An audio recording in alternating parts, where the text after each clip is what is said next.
नमस्कार, जय हिंद। बहुत सालों से ये चर्चा चल रही थी कि यूजीसी नेट अपने परीक्षा और अपने पैटर्न में परिवर्तन लाएगा और ये अफवाह फाइनली अंततः ये एक उस स्वरूप में आ गई है जहां पे ये परिवर्तन आ चुका है। और कल से ही सारे यूट्यूब पे और नेट पे और अखबारों में इस विषय में चर्चाएं चल रही हैं और मुझे काफ़ी सारे फ़ोन आ रहे हैं कि सर ये जो नया परिवर्तन आया है उसको कैसे देखा जाए।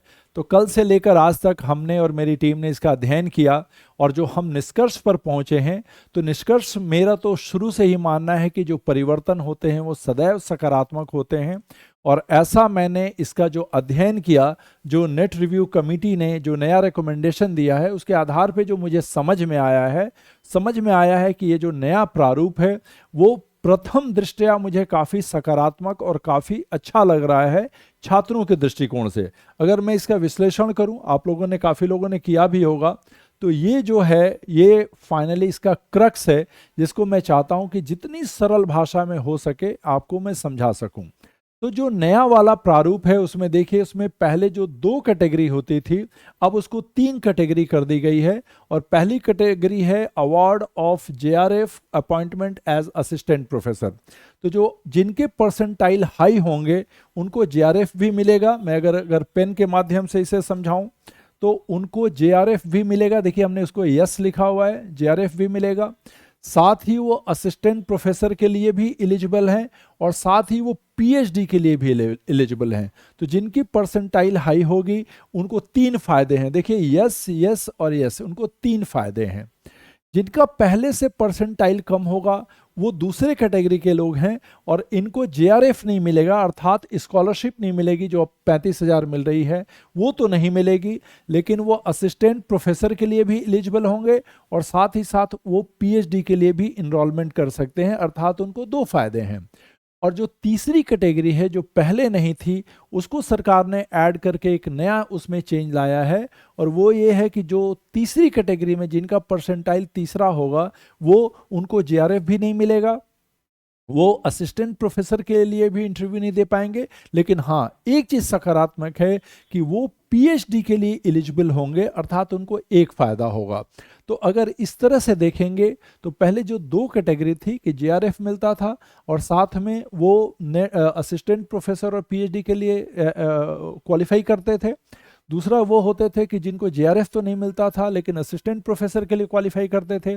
तीसरी एक अच्छी कैटेगरी बना दी है कि भाई ठीक है, आपको जेआरएफ भी नहीं मिलेगा, आप असिस्टेंट प्रोफेसर के लिए एलिजिबल नहीं होंगे, लेकिन आप पीएचडी कर सकते हैं, अर्थात भविष्य में आप असिस्टेंट प्रोफेसर बन सकते हैं। तो ये एक सकारात्मक चेंज है। इसके आधार पे अगर मैं कहूँ तो एक फ़ायदा ये है कि जो मेरी इस बार की समझ है, वैसे तो अभी सिलेबस आई नहीं है, हम लोग भी थोड़े कंफ्यूज हैं कि हम पुराने सिलेबस से पढ़ाएं या नए सिलेबस से, इसी वजह से थोड़ा संशय है। लेकिन एक इसमें चेंज है, वो ये है कि जो अनुमान है मेरा कि जैसे पिछली बार जितने लोगों को नेट और जेआरएफ के लिए क्वालिफाई कराया जाता था, क्योंकि 2 ही कैटेगरी है, अब इसमें 3 कैटेगरी है, तो इस बार क्वालिफाई करने वाले लोगों की संख्या ज़्यादा होगी। तो अगर ज़्यादा लोगों को लिया जाएगा तो इससे एक अनुमान ये भी है कि जो कट ऑफ है परसेंटाइल का या परसेंटेज का वो कम होगा। तो जैसे आप पहले की वीडियोस में देखे होंगे कि एससी एसटी के लिए अप्रॉक्सीमेटली 50% मार्क्स की ज़रूरत होती थी नेट क्वालिफाई करने के लिए, जनरल के लिए अराउंड जेआरएफ के लिए 70% और नेट क्वालिफाई करने के लिए 60% होती थी। इस बार मेरा मानना है कि इसमें 2-3% हर जो सेक्शन है, कैटेगरी है, उसमें कमी आएगी।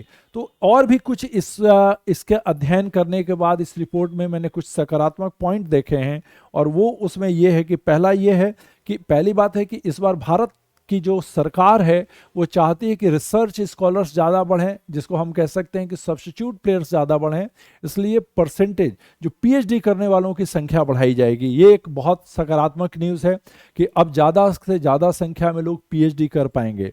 दूसरा क्या है कि आपको पीएचडी करने के लिए पहले क्या होता था कि आपको अलग अलग विश्वविद्यालयों में एंट्रेंस देने पड़ते थे, अब वो आपको देने नहीं पड़ेंगे। अगर आपने ये एग्ज़ाम क्वालिफाई कर लिया है तो आप सभी विश्वविद्यालय विश्वविद्यालयों में कहीं एंट्रेंस देने की जरूरत नहीं है। एक ही केवल आपको इंटरव्यू के लिए अपियर होना है, एंट्रेंस एग्जाम के लिए अपियर नहीं होना पड़ेगा। ये बहुत अच्छी बात होती थी, नहीं तो एक आदमी कहाँ कहाँ जाके एंट्रेंस देगा।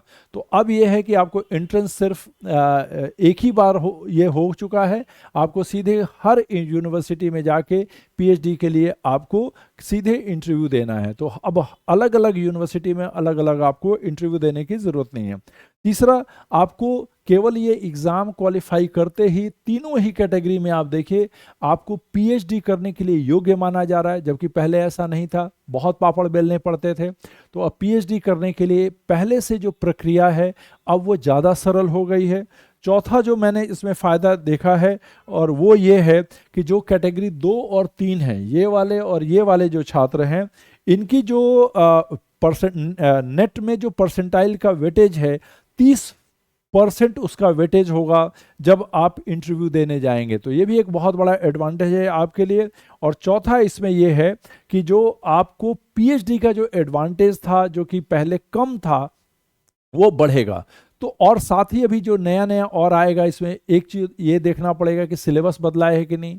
दूसरा साथ में ये देखना पड़ेगा कि जो अभी आपके ऑप्शनल पेपर 2 का वेटेज है 200 नंबर का है, पेपर 1 का 100 मार्क्स का है, क्या इसमें कोई चेंज आता है कि नहीं, क्या एग्ज़ाम के प्रारूप में कोई चेंज लेके आते हैं, क्योंकि अभी तक फॉर्म नहीं आई है। तो ये भी एक संशय बना हुआ है। तो ये कुछ ऐसे प्रश्न हैं जिसका अभी हम इंतज़ार कर रहे हैं। लेकिन मैं एज ए यूजीसी नेट के शिक्षक के रूप में आपको बताना चाहता हूं कि संशय या भ्रम की स्थिति में ना पड़ें। ये जो नया पैटर्न है वो पहले की तुलना में बेहतर है और ये ज़्यादा से ज़्यादा लोगों को प्राध्यापक बनने, ज़्यादा से ज़्यादा लोगों को रिसर्च स्कॉलर बनने और उसको ज़्यादा मौका देगी। तो एक सकारात्मक कदम है। मुझे लगता है कि इसके प्रति छात्रों की और जो शिक्षक हैं उनका दृष्टिकोण सकारात्मक होना चाहिए और हम इस नए प्रारूप के अनुसार फिर से अपनी तैयारी करें और जो हम लोग का मार्गदर्शन है वो हमेशा उपलब्ध रहेगा। कोई भी जानकारी चाहिए आप अपने इस आप बॉक्स में या मैसेज में लिख दें, मैं और मेरी टीम आपको रिवर्ट बैक करेगी। धन्यवाद।